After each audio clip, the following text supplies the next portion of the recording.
आप देख रहे हैं आजाद सिपाही।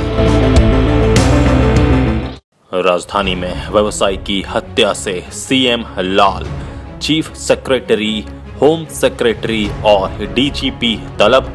बनी कार्य योजना, अब हर दिन गश्ती करेंगे एसपी, एसएसपी। एडीजी रैंक के अधिकारी रखेंगे जिलों पर नजर। आजाद सिपाही में आपका स्वागत है।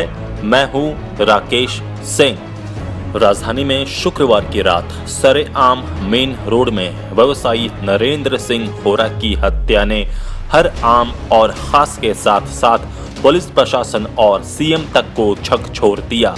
इस मामले को लेकर मुख्यमंत्री रघुवर दास काफी सख्त हो गए हैं।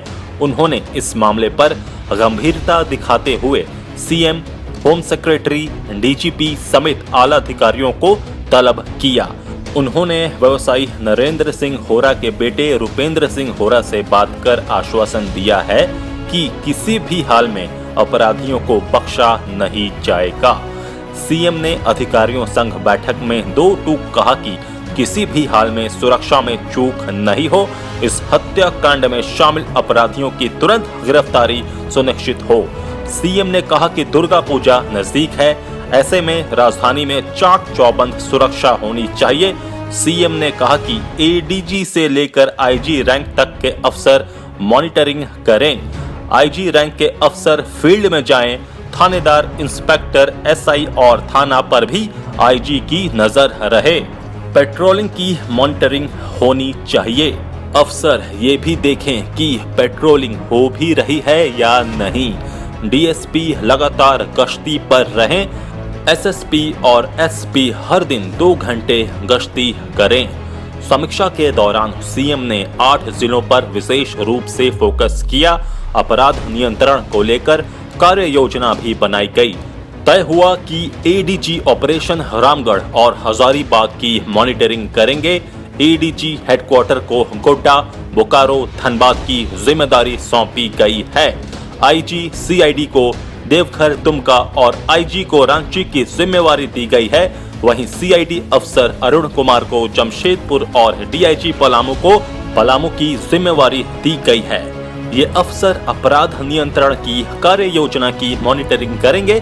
सीएम ने कहा कि हर हाल में अपराध पर नियंत्रण हो और अपराधियों की गिरफ्तारी सुनिश्चित की जाए।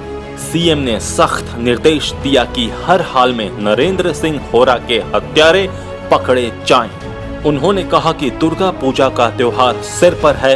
राज्य में ऐसा माहौल कायम हो कि कोई भी अपराधी साहस नहीं कर सके। इस बीच सीएम ने मृतक के बेटे रुपेंद्र सिंह होरा से बात की। उन्होंने आश्वासन दिया हर हाल में हत्यारे पकड़े जाएंगे। खादी बोर्ड के अध्यक्ष संजय सेठ और रांची के सांसद राम टहल चौधरी लगातार नरेंद्र सिंह होरा के परिजनों के संपर्क में रहे। उन लोगों ने ही रुपेंद्र की मुख्यमंत्री से बात कराई। उसके बाद ही व्यवसायी माने और जाम खत्म हुआ।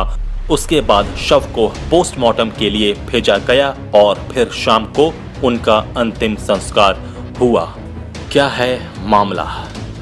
एक बड़ा सवाल। रांची के रोसपा टावर के पास रात 9:20 पे 4 गोलियां चलती हैं।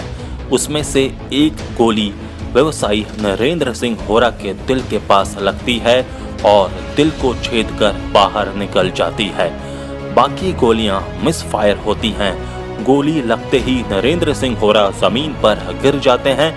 अपराधी उनकी स्कूटी ले रोसपा टावर के पीछे जाते हैं। गॉसनर स्कूल के पास स्कूटी की डिक्की खोल 4 से 5 लाख कैश निकाल फरार हो जाते हैं। उधर गोली की आवाज सुनते ही आसपास के लोग दौड़े नरेंद्र सिंह होरा के पास आते हैं और उन्हें ऑटो में उठा राज हॉस्पिटल ले जाते हैं। हॉस्पिटल पहुंचते पहुंचते नरेंद्र सिंह होरा की सांसें रुक जाती हैं और डॉक्टर उन्हें मृत घोषित कर देते हैं। ये पुलिस के लिए एक घटना हो सकती है। घटना मान पुलिसिया कार्रवाई भी शुरू हो जाती है। बयानों का सिलसिला शुरू होता है। जैसे प्रथम दृष्टया ये मामला लूट के लिए हत्या का लगता है, आपसी दुश्मनी का नहीं। ये राग रांची पुलिस अलापना शुरू कर देती है। पुलिस को पता भी है कि लोग सड़क पर उतरेंगे, फिर बड़े अधिकारी आएंगे और बड़ी बड़ी बातें बोल समझाना शुरू कर देंगे। आश्वासन देने में तो उनका जवाब नहीं है। ऐसे आश्वासनों के लिए मानो उन्हें ट्रेनिंग मिली होती है। नरेंद्र सिंह होरा की मौत एक साधारण मौत नहीं है।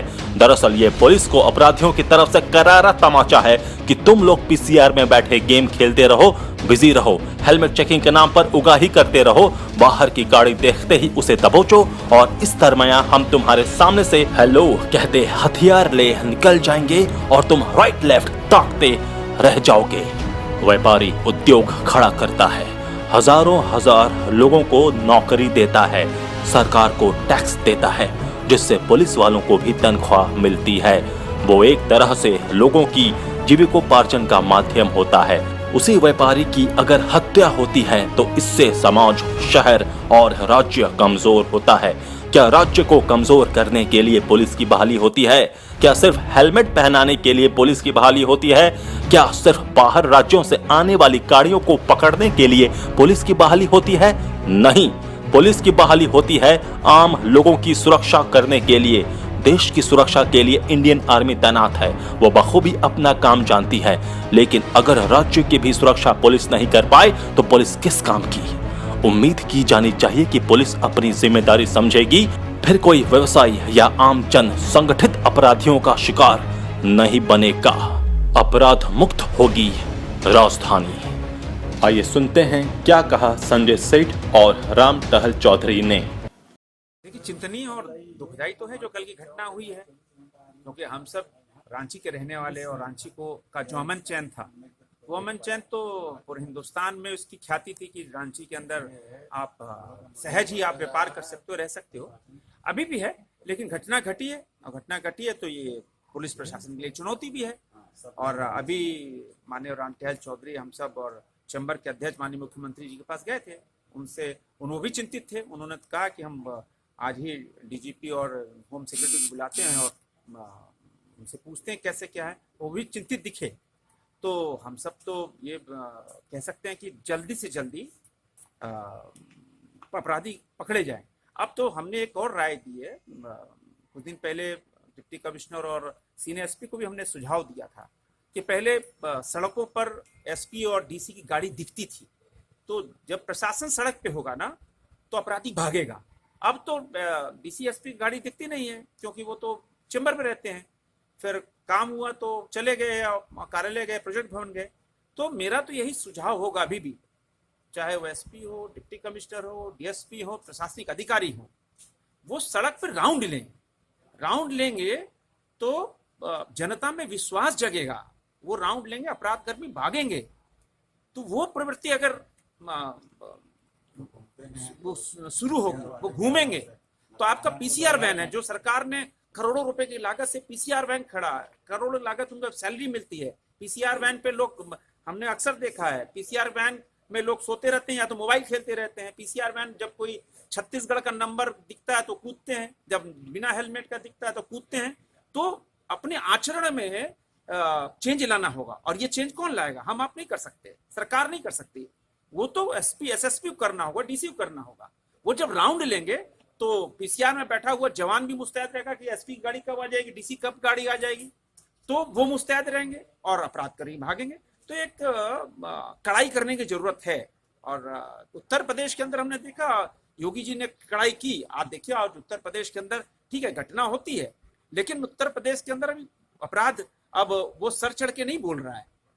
तो अब जरूरत है यहाँ भय, बिना भय के शासन नहीं होता है।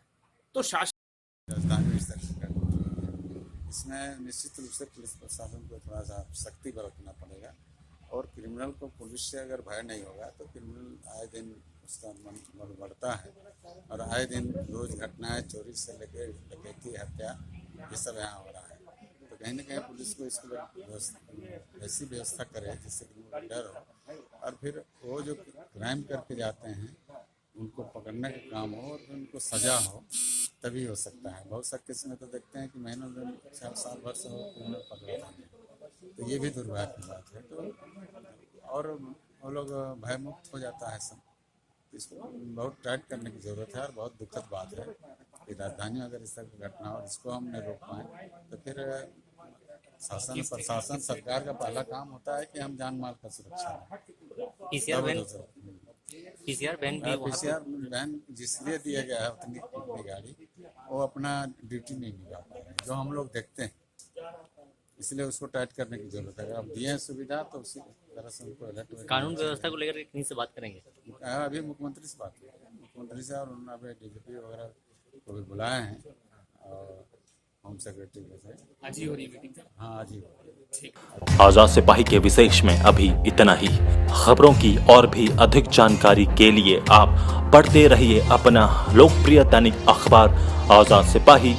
आप हमारे इस YouTube चैनल को जरूर सब्सक्राइब करें और बगल में जो बेल आइकन है उसे जरूर प्रेस करें, ताकि जो भी वीडियो हम लोग अपलोड करते हैं उसकी सूचना आप तक खुद ब खुद पहुंचे।